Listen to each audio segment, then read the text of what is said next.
Welcome to Arwin AI World.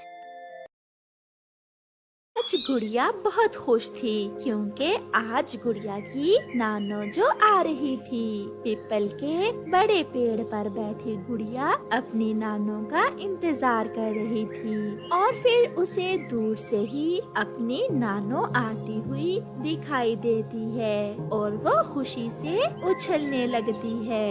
नानो आ गई, नानो आ गई। ऐसे कहते हुए गुड़िया उड़कर अपनी नानो की तरफ जाती है। नानो, मैं सुबह से ही आपका इंतजार कर रही थी। बहुत गर्मी थी गुड़िया बेटी, बहुत मुश्किल से यहाँ तक पहुँची हूँ। फिर गुड़िया और उसकी नानो घर आ जाती हैं। गुड़िया की मम्मा नानो को ठंडा लाल शरबत देती है।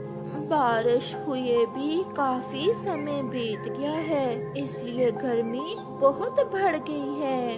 नानो, नानो, मेरे लिए क्या लाई है? मैं अपनी गुड़िया के लिए लाई हूँ छोटी सी गुड़िया। ये कहते हुए गुड़िया की नानो अपने थैले से गुड़िया को एक गुड़िया निकाल कर देती है, जिसे देखकर गुड़िया बहुत खुश होती है। माँ, सब पड़ोसी ठीक थे क्या? हाँ बेटी, सब ठीक थे। तुम तो आई नहीं मुझसे मिलने, सोचा मैं ही मिल आती हूँ। फिर वो सब ऐसे बातें करते हैं। फिर शाम को गुड़िया की मम्मा नानो को खाना देती है। मम्मा, मैं भी खाना नानो के साथ ही खाऊंगी।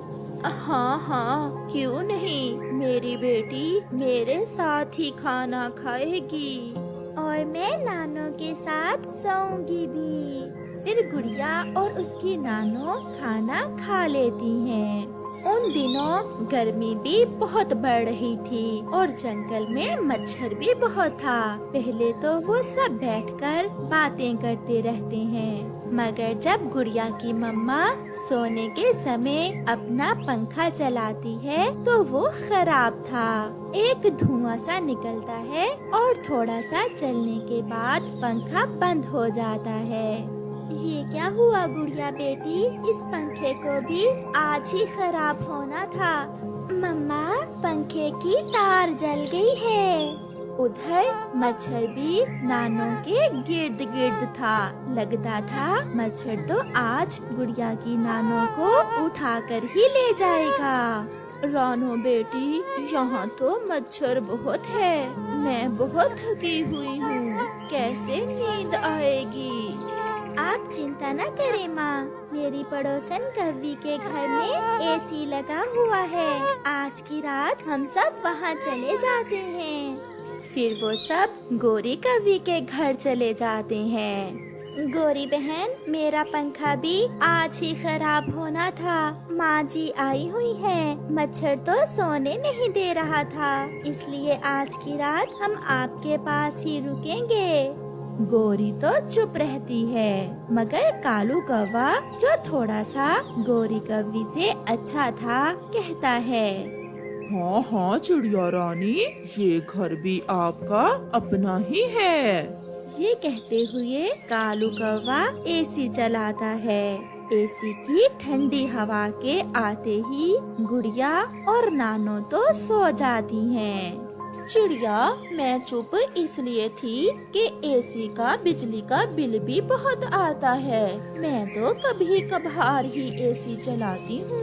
कोई बात नहीं गोरी बहन, इस बार जब बिजली का बिल आएगा तो मैं उसमें से कुछ पैसे दे दूंगी। ये सुनकर गोरी कव्वी बहुत खुश होती है। रात गुजर जाती है और फिर गुड़िया की नानो भी वापस चली जाती है।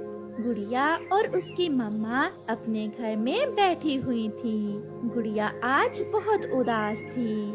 कल इस समय नानो रास्ते में हमारे पास आ रही थी।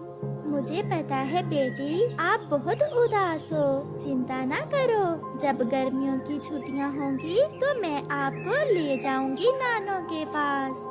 ये सुनकर गुड़िया खुश हो जाती है। ऐसे ही कुछ दिन गुजर जाते हैं। अब तो गौरी हर रोज ही एसी चलाकर सोती थी। उसके पति ने पूछा तो कहने लगी,